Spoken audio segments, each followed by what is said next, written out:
Assalamualaikum warahmatullahi wabarakatuh.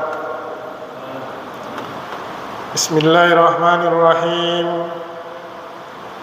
Innal hamdalillah nahmadu wa nasta'inu wa nastaghfiruh wa na'udzu bihi min shururi anfusina wa min sayyiati a'malina. May yahdihillahu fala mudilla lahu wa may yudlil fala hadiya lahu. Asyhadu an la ilaha illallah wahdahu la syarika lahul malikul haqqul mubin wa asyhadu anna habibana wa nabiyyana sadiqul adil amin. Qala Allah ta'ala fi kitabil karim, a'udzu billahi minasy syaithanir rajim. Wa min ayatihi an khalaqa lakum min anfusikum azwaja litaskunu ilaiha wa ja'ala bainakum mawaddatan wa rahmah inna fi zalika laayatin liqaumin yatafakkarun.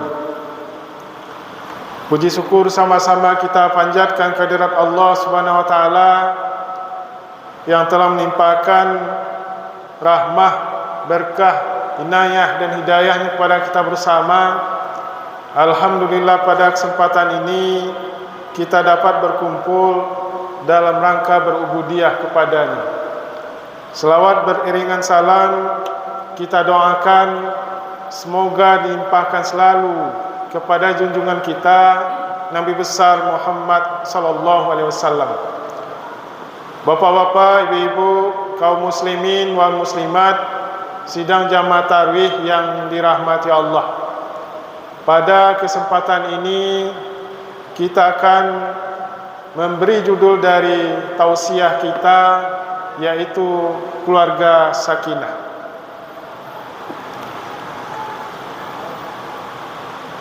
Bapak-bapak, ibu-ibu, kaum muslimin wal muslimat, sidang jamaah tarawih yang dirahmati Allah. Kita mungkin sering mendengar istilah keluarga sakinah. Ketika seseorang melakukan akad nikah, ijab kabul di depan wali, maka semua orang mendoakan agar keluarganya menjadi keluarga sakinah. Mungkin banyak di antara kita yang baru menikah, ada yang sudah menikah sudah 5 tahun atau 10 tahun, belasan tahun, puluhan tahun. Ada kita yang sudah memiliki anak, ada yang sudah memiliki cucu, bahkan ada yang sudah memiliki cicit. Pertanyaannya adalah, sudahkah keluarga kita menjadi keluarga yang sakinah? Allah berfirman dalam surah Ar-Rum yang sudah kita bacakan tadi, wa min ayatihi an khalaqalakum min anfusikum azwaja. Dan di antara tanda-tanda kekuasaan Allah itu, Ia menjadikan darimu pasangan. Apa yang maksud dengan min anfusikum? Dari dirimu. Banyak orang mengatakan, kenapa disebut dari dirimu? Karena orang mengatakan bahwasanya Hawa diciptakan dari tulang rusuknya Nabi Adam. Tapi banyak yang tidak tahu, sesungguhnya yang mengatakan bahwasanya Hawa diciptakan dari tulang rusuknya Nabi Adam, itu adalah cerita-cerita yang dikarang oleh Bani Israel. Dan dalam prinsip penafsiran ayat-ayat Al-Quran, salah satu prinsip yang harus diperpegangi adalah tajannubul Israiliyat. Sedapat mungkin kita harus menjauhkan diri dari cerita-cerita Bani Israel. Adapun hadis yang mengatakan innal mar'ata khuliqat min dila', sesungguhnya wanita diciptakan dari tulang yang bengkok.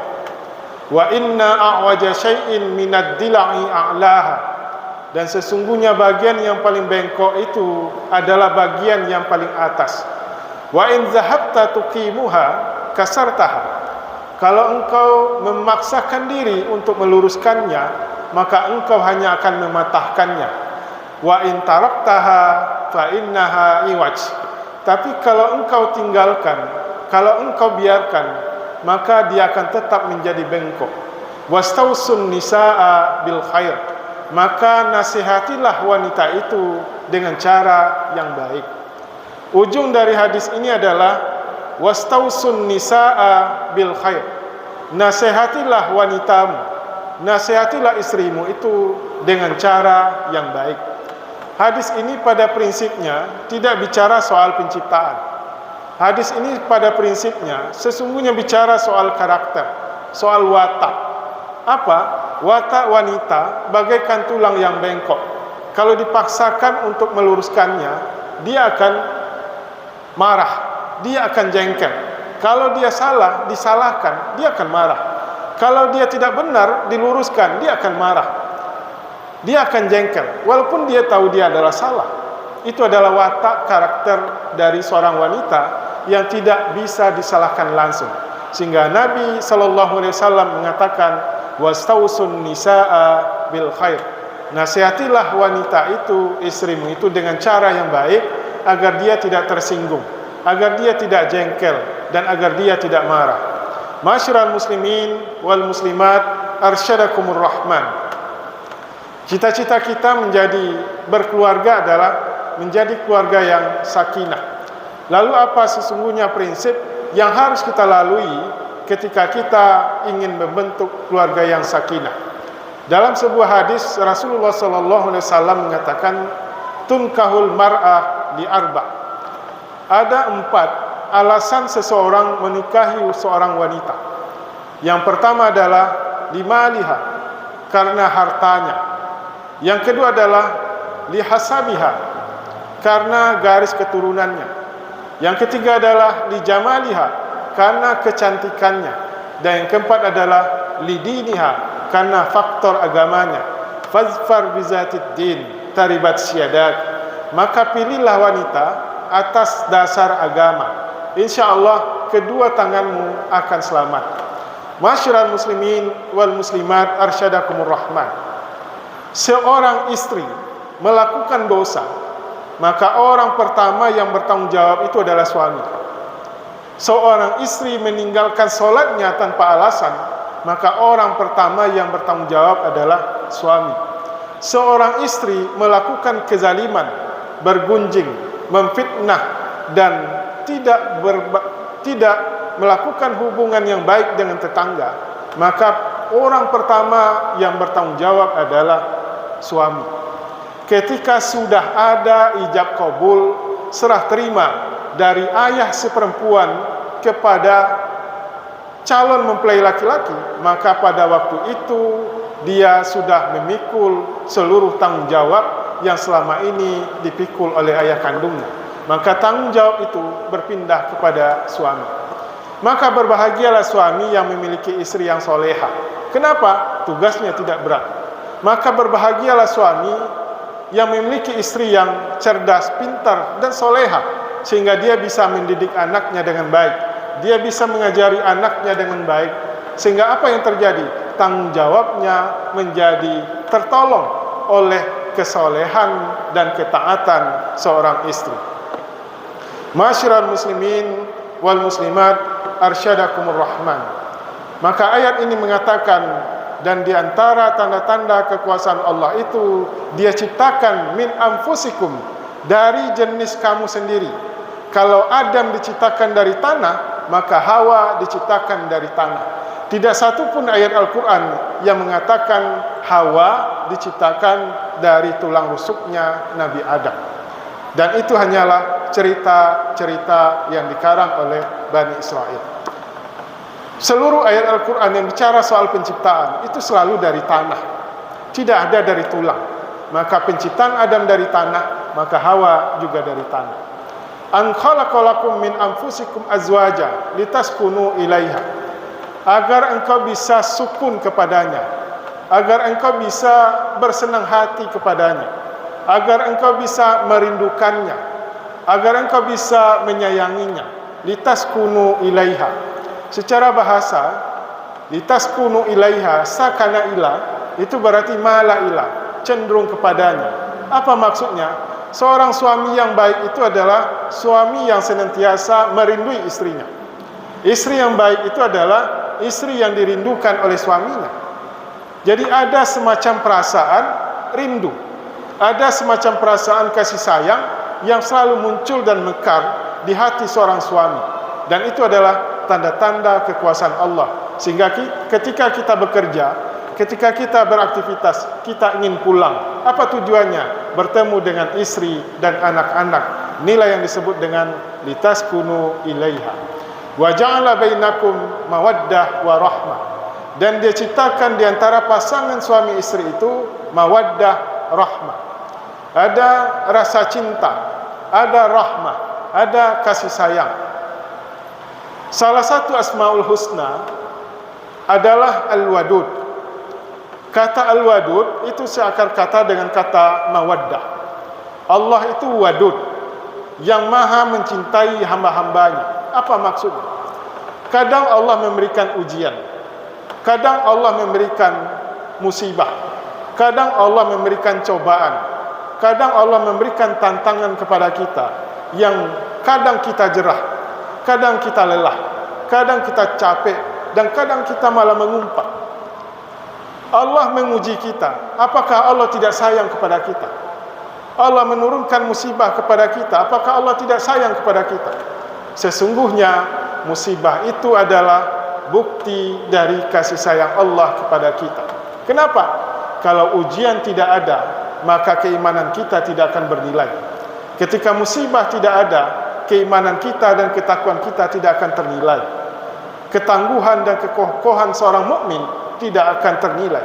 Maka dengan adanya musibah, dengan adanya cobaan, maka keimanan kita menjadi kuat, menjadi kokoh. Ketakwaan kita semakin meningkat, rasa syukur kita semakin meningkat setiap hari.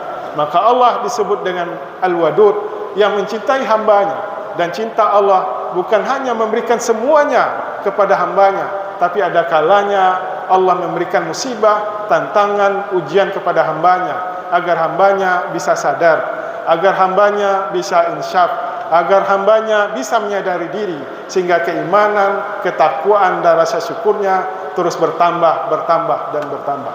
Ma'asyiral muslimin wal muslimat, arsyadakumur rahman. Kemudian di dalam hubungan suami istri, Allah juga memakai akar kata yang sama dengan kata wadud, yaitu mawaddah, cinta dan kasih sayang.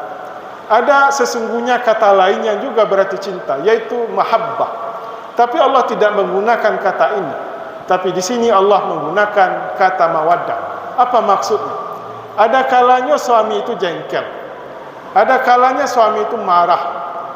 Ada kalanya suami itu patah arang kepada istrinya. Apakah dia benci? Tidak. Suami marah pada istri bukan berarti dia tidak cinta. Suami jengkel kepada istri bukan berarti dia tidak cinta. Bukan berarti dia benci kepada istrinya. Ada kalanya istri juga jengkel kepada suami. Ada kalanya juga istri marah kepada suami. Apakah dia benci kepada suami? Apakah dia tidak mencintai suaminya lagi? Tidak. Sesungguhnya itu adalah buah dari cinta dan kasih sayang suami istri. Ada kesal, ada benci, tapi ada rindu, ada cinta, dan ada kasih sayang. Maka itu yang disebut dengan mawaddah. Benciku adalah cintaku. Kemudian Allah ciptakan rahmah, kasih sayang. Kata rahmah itu seakar kata dengan kata rahman dan rahim. Allah disebut dengan Rahman Rahim. Kalau dalam bahasa terjemahan kita lihat dengan Allah Maha Pengasih lagi Maha Penyayang. Sesungguhnya antara pengasih dan penyayang itu sama saja. Susah membedakan. Orang pengasih pasti penyayang. Orang penyayang pasti pengasih. Lalu apa bedanya? Ahmad Mustafa Al-Maraghi dalam tafsirnya Tafsir Al-Maraghi mengatakan Allah itu sebagai Rahman. Apa maksudnya? Allah itu adalah al-mufid lin-ni'am. Allah lah yang menyebarkan kasih sayang. Allah yang memberikan nikmat kepada hamba-hambanya. Tetapi Allah juga adalah Rahim. Rahim maksudnya adalah mansya'ur rahmah, sumber kasih sayang. Apa maksudnya? Allah memberikan nikmatnya kepada hambanya setiap hari, setiap saat.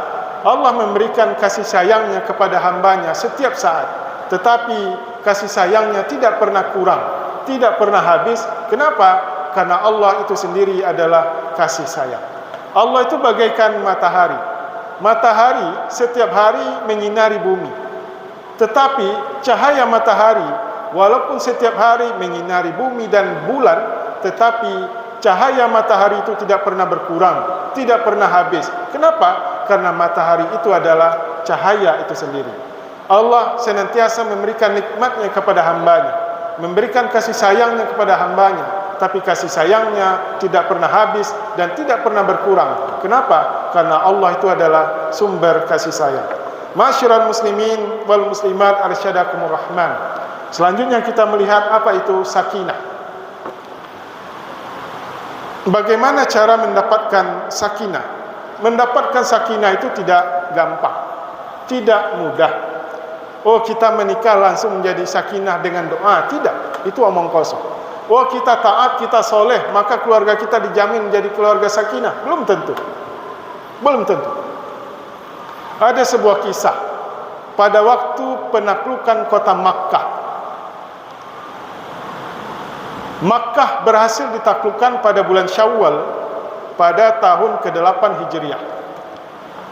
Maka berbondong-bondonglah ketika itu masyarakat kota Makkah masuk Islam. Di lain sisi, pengkhianat dari Yahudi yang berasal dari suku Hawazin, mereka bergabung dengan Hawazin, mengumpulkan kekuatan untuk menghancurkan Nabi Muhammad beserta umatnya di Makkah. Nabi ketika itu tidak takut. Kenapa? Karena waktu itu dia membawa pasukan Muhajirin dan Ansar itu sebanyak 4.000. Kemudian ditambah dengan pasukan Muslim Makkah yang baru saja bersyahadat itu sekitar 8.000. Maka cukuplah jumlah pasukan Nabi ketika itu adalah 12.000. Adapun pasukan Hawazin waktu itu hanya berjumlah sekitar 8.000. Maka berangkatlah pasukan baginda Nabi dari kota Makkah menuju keluar kota Makkah. Dan di luar kota Makkah mereka sudah dihadang oleh suku atau kelompok Hawazin. Allah mengisahkan dalam surah At-Taubah, A'udzubillahi minasyaitonir rajim. Laqad nasarakumullahu fi mawatina katsira. Allah telah memenangkanmu. Allah telah membantumu. Allah telah menolongmu dalam banyak pertempuran. Di perang Badar kamu menang. Di perang Khandaq kamu menang. Di perang-perang lainnya juga kamu menang.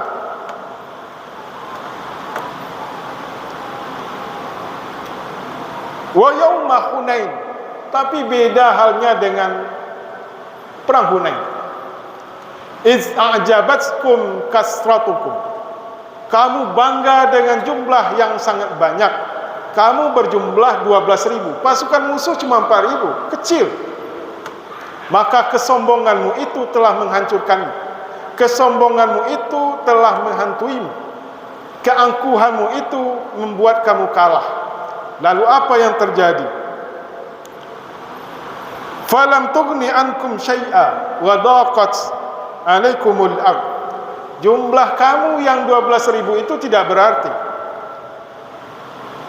Ketika kamu dikepung oleh musuh yang hanya sedikit, kamu lari kocar-kacir. Kamu ketakutan. Wa daqat 'alaikumul ard. Dunia ini terasa sempit, enggak ada tempat lari. Sampai-sampai baginda Rasulullah SAW dalam sebuah riwayat dikatakan hampir terluka. Pasukan Islam yang jumlahnya 12.000 tadi kocar-kacir, lari tunggang langgang, dikejar oleh musuh, banyak yang mati. Padahal jumlah musuh cuma 4.000. Akhirnya pasukan yang tinggal itu cuma 100 orang. Pasukan Nabi yang tersisa itu yang mau berjuang tinggal 100 orang, yang lain itu kabur dan banyak yang mati sebagai syahid. Maka ketika itu Nabi perintahkan paman beliau yaitu Al-Abbas bin Abdul Muttalib untuk kembali memanggil orang yang pernah berbaiat dengan Nabi, orang yang pernah berjanji setia dengan Nabi, orang yang pernah berjanji sehidup semati dengan Nabi, untuk kembali berjuang bersama Nabi, berjuang di samping Nabi, hidup dan mati. Maka dipanggillah orang yang pernah ikut dalam bai'ah ridwan, bai'ah aqabah dan lain sebagainya, dikumpulkan. Tinggallah pasukan yang sedikit. Akhirnya apa? Karena keyakinan mereka kepada agama ini, keyakinan mereka kepada baginda Nabi, akhirnya mereka menang. Allah katakan, summa anzalallahu sakinatahu ala rasulihi wa alal mu'minin. Allah turunkan sakinahnya kepada rasulnya dan kepada kaum beriman. Jumlah yang sedikit, yang lain sudah kabur dan mati, tinggal sedikit, itu yang menghadapi musuh, itu yang hanya tinggal. Tetapi yang sedikit ini adalah orang yang betul-betul yakin dengan agamanya, orang yang rela mati demi agamanya, orang yang rela mati demi nabinya, orang yang rela mengorbankan semuanya demi agama, demi Allah dan Rasulnya. Kemudian Allah turunkan sakinah. Satu hal lagi yang Allah turunkan adalah wa anzala junudan lam tarauha. Allah turunkan bala tentera yang tidak terlihat. Ada ulama yang memahami bala tentera yang maksud yang tidak terlihat itu adalah para malaikat. Allah turunkan malaikat yang tidak terlihat sehingga mereka bisa menang. Tapi ada juga yang mengatakan tidak mutlak itu adalah malaikat. Itu adalah wasilah-wasilah, metode atau cara yang diciptakan oleh Allah agar kita bisa menang. Kenapa? Kam min fi'atin qalilatin ghalabat fi'atan katsiratan biiznillah. Betapa banyak jumlah sedikit itu bisa mengalahkan jumlah yang banyak dengan izin Allah. Sakinah itu ada yang memahami dengan tumakninah, ketentraman, kedamaian. Ada yang memahami dengan istiqrar, keteguhan. Maka keluarga sakinah itu adalah keluarga yang tangguh, keluarga yang sabar, keluarga yang teguh, keluarga yang kuat, keluarga yang kokoh. Masyiral muslimin wal muslimat arsyadakumur rahman. Maka kalau kita ingin menjadi keluarga sakinah, maka ketika kita dilanda oleh kegoncangan, kegalauan, masalah, musibah, persoalan, kemiskinan, kekurangan dan lain sebagainya, yakinlah dan sebetul-betul yakinlah bahwasanya Allah akan senantiasa bersama kita. Yakinlah ketika kita berjuang di agama Allah ini, semuanya akan menjadi terasa mudah, semuanya akan menjadi terasa tidak ada yang susah, tidak ada beban yang berat. Maka ketika kita dalam keluarga dilanda oleh masalah, tapi bisa melewati masalah itu atas dasar cinta kepada Allah dan agamanya, maka insya Allah akan Allah turunkan sakinahnya. Dan mungkin Allah juga akan menurunkan wajunudan lam tarauha, bala tentera, bala bantuan yang tidak kita sadari, yang tidak kita lihat, yang tidak kita insyafi. Masyiral muslimin arsyadakumur rahman. Secara matematis kita mungkin bisa menghitung berapa pendapatan per bulan, berapa pengeluaran per bulan. Saya pernah mencoba, pendapatan per bulan hanya sekian, pengeluaran banyak. Kenapa masih hidup juga? Kenapa masih cukup juga? Nah, ketika yakin dengan Allah dengan seyakin-yakinnya, maka Allah akan menurunkan sakinahnya. Dan satu hal lagi adalah wajunudan lam tarauha, bala tentera yang tidak terlihat, bala bantuan yang tidak kita sadari, yang tidak kita lihat, yang tidak kita mungkin lihat dalam alam nyata, tetapi dia adalah dalam bentuk spirit, mungkin dalam bentuk semangat, motivasi dan lain sebagainya, atau mungkin dalam bentuk bantuan, pertolongan oleh orang-orang yang tidak kita kenal. Maka marilah kita bisa menjadikan ini sebuah pembelajaran. Walaupun kita sudah berumah tangga terlalu lama, bukan berarti sakinah itu tidak dapat lagi kita raih dan kita ambil. Mudah-mudahan kita bisa memperoleh keluarga yang betul-betul sakinah, keluarga yang kuat, keluarga yang kokoh, keluarga yang tangguh, dan Allah juga menurunkan bala tenteranya kepada kita. Aqulu qauli hadza syukran jazilan ala husni timamikum billahi fi sabilil haq fastabiqul khairat. Wassalamu alaikum warahmatullahi wabarakatuh.